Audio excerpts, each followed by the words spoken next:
chaanalii Learnijuu. Chaanalii Learnijuu kun chaanalii haaraa waan ta'eef subscribe, share, like tolchaa saniin jedha. Chaanaliin kun wanta addaa isaniif qabataa waan dhufaaruuf hundi keessan akka subscribe, like yaada qabaattan ammoo garaa koomentiidhaan akka na beeksistan nan barbaada. Barnoota saayinsii waliigalaa boqonnaa tokko barattoota ministiriidhaaf qophaa'uuf kan dhiyaate kan guyyaa tokkoffaadhaan dhunnee jirra jechuudha. Baga gammaddan isan hundaan jedhuu nan barbaada. Guyyaa tokkoffaa adeemsa gaaffiin jalqaba kun kan kutaa torbaffaarraan fudhatamedha. Adeemsa beekumsa ittiin argatan maal jedhamedha. So isa kana san mul'isuudhaaf tokko maal jedha seeti. Jechi saayinsii jedhuuf beektoonni adda addaa hiikaa garaa garaa kennaneera. Hiikaa isaan kennan keessanii saayinsiin beekumsaa fi adeemsa beekumsa itti argatanii. Saayinsiin mala qo'annoo ta'ee waa'ee uumama waliigalaaf hawaasummaa ilaalchisee beekumsa kan nama gonfachiisu jechuun tokko saayinsiin beekumsaadha mataasaa. Kana malees beekumsa karaa itti argattudha, adeemsa itti argattudha.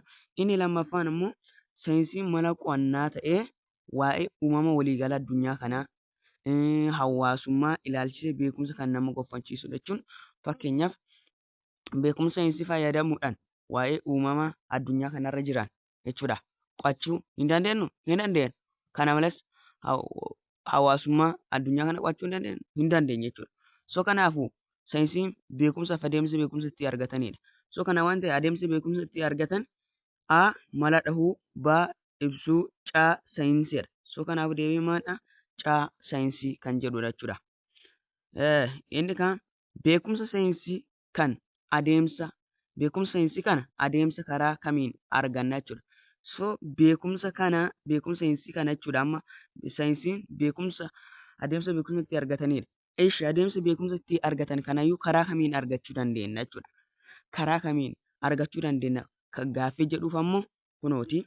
Akka waliigalaatti saayinsiin beekumsa qindaa'aa ta'e karaa daawwachuu, mala dhahuu, yaalii gaggeessuu, ibsuu, hiikuu fi sababeessuudhaan adeemsa beekumsa argachuu. Kana jechuun maal jechuudha? Tokkoffaa beekumsa saayinsii kana argachuudhaaf qorannaa gaggeessitamii ture. Qorannaa yoo gaggeessu jalqaba daawwachuu qabda. Erga daawwatteen booddee mala dhahuu qabda. Erga mala dhootteen booddee fakkeenya wanti kun hin ta'a jettee hin tilmaamta. Erga saniin booddee yaalii wanta sanirra gaggeessita jechuudha. Erga yaalii wanta sanirra gaggeessiteen booddee waa'ee wanta sanii maal goota ibsita jechuudha. Achiin wanta san maal ta'u hiiktaa achiin booda waa'ee isaa sababeessita jechuudha. So A mala dhahuu, B tilmaamuu, C hubachiisuu, D hunda. So kanaafuu maalidha mala dhahuu kan jedhu isa kana Aattuu deebitaa jechuudha. So gaaffii kana kan qopheesse gaaffilee shaakalaa saayinsii waliigalaa kutaa 8ffaa bara 2017 chaanalii Learnijuutu qopheesse. Ka subscribe godhin subscribe tolchaa saniin jedha.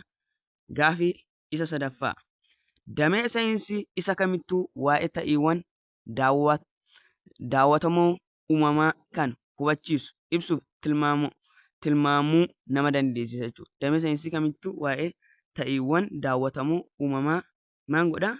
Wanta uumamaan uumame tokko kan hubachiisu ibsuuf tilmaamu waa'ee isa tilmaamuu kan ibsuuf kan hubachiisu maalidha? Akkuma beekamu damee saayinsii bakka lamatti qoodamas beektoonni garaa garaa sababni isaa qorannaadhaaf akka toluuf bakka lamatti saayinsii kana qoodaneeranii. Isaanis saayinsii uumamaa fi saayinsii hawaasaa jedhanii jiran jechuudha. So akkuma kutaa keessanitti ammoo kan ibsameeru saayinsii uumamaati. So iddoo kana wadhuttan ammoo maal jedha? Saayinsii uumamaa damee saayinsii waa'ee ta'iiwwan daawwatamoo uumamaa kan hubachiisu ibsuu fi tilmaamamuu dandeessudha jechuudha.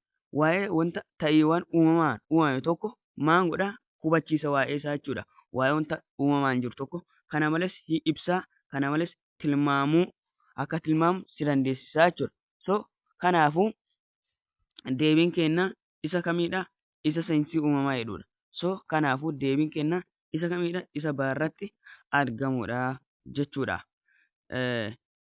Beekumsi saayinsii xaboo kan jedhamu kan kanaan dura abbootiin keenya ittiin gargaaramaa ture. Saayinsii hawaasaa immoo waa'ee hawaasaa agarsiisa, waa'ee uumamaa agarsiisu. So damee saayinsii uumamaa ta'ee damee saayinsii uumamaa ta'ee jechuudha. Amma saayinsiin damee saayinsii uumamaa damee saayinsii hawaasaa inni jira. Amma immoo kun ammoo damee saayinsii uumamaa ta'ee waa'ee caasaa, amalootaa fi jijjiiramoota maatirii kan qo'atu kamidha. So amma saayinsiin damee saayinsii uumamaa isaan ijoon bakka sadiitti qoodamu. Inni jalqaba baayoloojii damee saayinsii uumamaa ta'ee waa'ee wantoota lubbuu qabeeyyii kan qo'atudha inni. Inni lammaffaan keemistirii damee saayinsii uumamaa ta'ee waa'ee caasaa, amalootaa fi jijjiirama maatirii kan qo'atudha. Inni sadaffaan immoo fiiziksii damee saayinsii uumamaa ta'ee waa'ee sochii, humnaa fi anniisa maatirii kan qo'atudha jechuudha. So kanaafuu deebiin keenya isa kamidha? Keemistirii kan jedhudha jechuudha. Isa baharratti argamu kanadha jechuudha.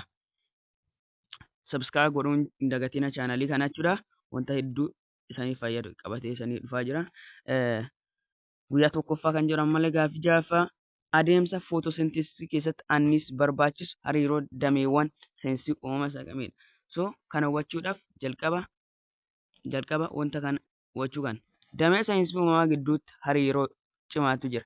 Damee saayinsii uumamaa kanneen gidduutti hariiroo maaltu jira? Cimaatu jira. Waan kana ta'eef gidduu isaanii daangaa garaagarummaa kan jedhamu hin jiru. Sababni isaa hariiroo waan isaan gidduu jiruuf daangaa garaagara jedhuu hin dandeenyu. Kanaaf dameewwan saayinsii uumamaa walitti dhufanii gosa barnoota baayoo keemistir, baayoo fiiziksii fi fiizikaal keemistir kan jedhuu fi kanneen kana fakkaatan uuman jechuudha.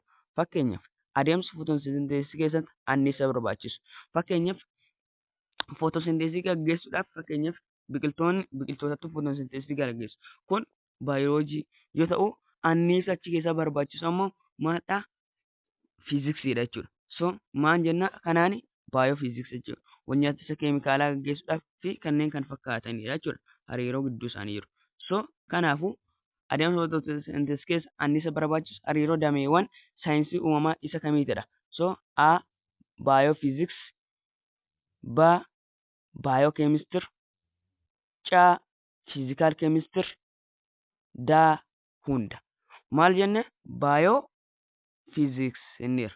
Baayoo fiiziks. So kanaafuu deebiin keenya isa kamidha? Isa irratti argamudha jechuudha. Chaanalii kana subscribe godhuu hin dagatina. Wanta guddaa sanii qabatee dhufeera.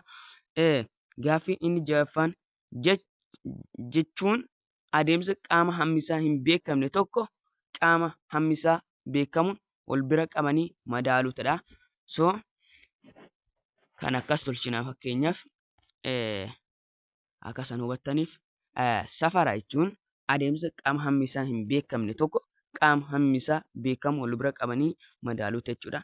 Kana sanii ibsuudhaaf fakkeenya tokko kubbaayyaa fudhanname. Kubbaayyaa yoo fudhanna achiin booddee boqqoolloo fudhanname. Boqqoolloo fudhanna.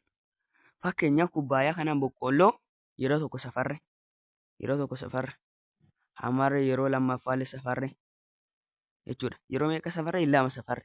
Yeroo lamaanuu yoo safarru boqqoolloon sun wal qixa miti? Wal qixa jechuudha. Kanaafuu kubbaayyaan kun maalidha? Hammi isaa ni beekama jechuudha. Boqqoolloon kun hin beekamu waan hin beekamneef ittiin safarru. So kanaafuu adeemsa qaama hammi isaa hin beekamne tokko qaamni hammi isaa beekamu wal bira qabanii madaaluuta jechuudha. Maaliif safara jechuudha. Wanti safaramu tokko ammoo lakkoofsa yuunitis ni qaba jechuudha. So adeemsa qaama hammi isaa hin beekamne tokko qaamni hammi isaa beekamu wal bira qabanii madaaluun maal jedhama? A safara aadaa mootii, B safara ammayyaa waa'oo, C safara jechuudha. So deebiin keenya C'dha jechuudha. Gaaffii isa torbaffaa jechuudha. Ka guyyaa tokkoffaa day 1 keessan gaaffii isa torbaffaa wanti safaramu tokko maaliin ibsama jechuudha. So akkuma beekamu iddoo kanaadha. Wanti safaramu tokko lakkoofsaaf yuunitii ibsama jechuudha. Kana jechuun fakkeenyaaf safara ammayyaa osoo fayyadamne karaa tokko safarre karaa sanii hin beeknu meetira ammoo waan beekamaa ta'eef ittiin safarre achiin booddee safara isaa meetira 10 arganne. Meetira 10 yoo jenne meetira kan jedhu kuni yuunitiidha. 10 kan jedhu kuni lakkoofsaadha jechuudha. So kanaafuu wanta safarre tokko kan ibsuu qabnu lakkoofsa yuunitii. Fakkeenyaaf kiiloogiraamii tokko, kiiloogiraamii lama kan jenna malee yoomillee tokko hin jennu. Kiiloogiraamii wajjin waamna. Kana malees kiiloogiraamii qofallee hin jennu. Kiiloogiraamii meeqa akka ta'e ifa ta'uu qaba. So wanti safaramu tokko maali? Lakkoofsaa fi yuunitii ibsamuu qaba. So A safaraan waa'oo, B lakkoofsaan hin ta'a, C yuunitii hin ta'a, D baaf caan deebidha. So deebiin kenna isa daarratti argamudha jechuudha. Maloota safara aadaa biyya keenya keessaa kanneen yeroo safaruu gargaaran kam jechuudha. Tokko gaandidduudha. So gaandidduun kun yeroo safaruudhaaf nu gargaara. Taakkuudha. Taakkuun ammoo dheerina safaruudhaaf nu gargaara. Xaasaan ammoo wanta hamma qaban safaruudhaaf nu gargaara. Gundoo innis wanta hanga qaban safaruuf nu gargaara.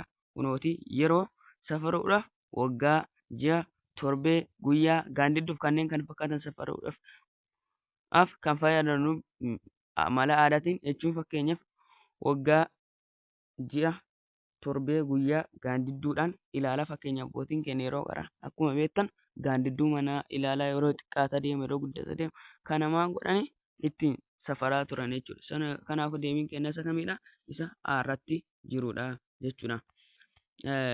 Gaaffii guyyaa tokkoffaa keessan gaaffii isa 9ffaa qaamolee safartamoo fiizikaalaa bakka gurguddoo meeqatti qoodamaa jechuudha. So akkuma beeku qaamolee fiizikaalaa qaamolee lakkoofsaa fi yuunitii ibsamuudha jenneerra jechuudha. Fakkeenya lakkoofsaan akkuma jalqabne 10 seentimeetira yookaan 10 kiiloomeetiradha ibsina. So fakkeenyaaf dheerina hanga yeroof kanneen kan fakkaatan qaamolee safartamoo fiizikaalaa kanneen kan fakkaatan yeroo hanga dheerina kanneenidha jechuudha. Qaamolee safartamoo fiizikaalaa bakka gurguddoo lamatti qoodamuudha. Isaanis qaamolee safartamoo bu'uuraa fi qaamolee safartamoo shaallagamoo kan jedhudha jechuudha. Qaamolee safartamoo fiizikaalaa meeqa bakka gurguddoo meeqatti qoodamu? Lamatti qoodamu jechuudha. Isaanis qaamolee safartamoo bu'uuraa fi qaamolee safartamoo shaallagamoo jechuudha. So deebiin keenya isa kamidha? Isa barratti argamu kanadha. So qaamolee safartamoo fiizikaalaa bu'uuraa kan jedhamu akaakuu safara kallattiidhaan kan safaramu jechuudha. Kan biroorra kan hin shaallagamiin jechuudha. Qaamolee safartamoo mani bu'uuraa kan jennu jechuudha. So yaa'iin waliigalaa bakka bu'oota saayintistoota Jeenevaatiin walitti qabamanii kan waa'ee qaamolee safartamoo bu'uuraa waliigalamee murtaa'e bara kamidha? Akkuma beekamu yaa'ii waliigalaa gaggeessaniiranii SI yuunitii jechuudha. SI yuunitii kana kan murteessanii walitti qabamanii jechuudha. Saayintistoonni addunyaa kunniin waliigalanii kan murteessanidha jechuudha. Waa'ee qaamolee safartamoo bu'uuraa jechuudha kana. So yeroo kamidha jechuudha? Bara kamidha? A bara 1969, B bara 1660, C bara 1960, D bara 1860. So deebiin keenya isa kamidha? Bara 1860 isa jedhu kanaadha jechuudha. Gaaffii inni dhumaa immoo qorumsa ministirii bara 2016 kan fudhatamanidha jechuudha. Kan barnoota keenyaadhaan kan wal fakkaatu. Kanneen armaan gadii keessa safartuuwwan mala aadaatiin qaamolee safartamoo safaruu fi gargaaran isa kamidha? So akkuma beekamu isaan tokko A madaala hangaa kun mala ammayyaatiin asumaadhaan kana kunnee bira dabarra. B taakkuu xaasaa dhundhuma tarkaaffii deebiin baadha. C siliindarii safaraa kan asumaan kunnee dabarra. D ulee meetiraa asumaan kunnee dabarra jechuudha. So deebiin keenya isa kamidha? Isa barratti argamudha jechuudha. Yoo isiniif hin galle irra deddeebi'aatii daawwadhaa isiniin jedha. Barnooti keenyadhaa kanuma kan fakkaatu yommuu ta'u yeroo itti aanu barnoota biraadhaan hanga dhufnutti nagaan naa tura. Chaanalii kana immoo subscribe, share, like tolchuu hin oolina. Kana malees teelegiraamiirra galuudhaan akka teelegiraamii keenya keessallee galtan isiniin jedha. Teelegiraamiin keenya maal jedha? Learning challenge jedha. Kan ji'a 2 jechuudha. kanneen keessaan kan guyyaa tokkoffaa ilaalleerra jechuudha. Teelegiraamirraa ammoo gaaffii biroos waan dabalatuudhaaf dhuma viidiyoo kanarratti koomentii jalatti jechuudha. Liinkii teelegiraamii sanii tolchaa isaan ammoo liinkii teelegiraamii qofa tuxxanee keessa galisan ni dandeessu. Nagaan naa tura.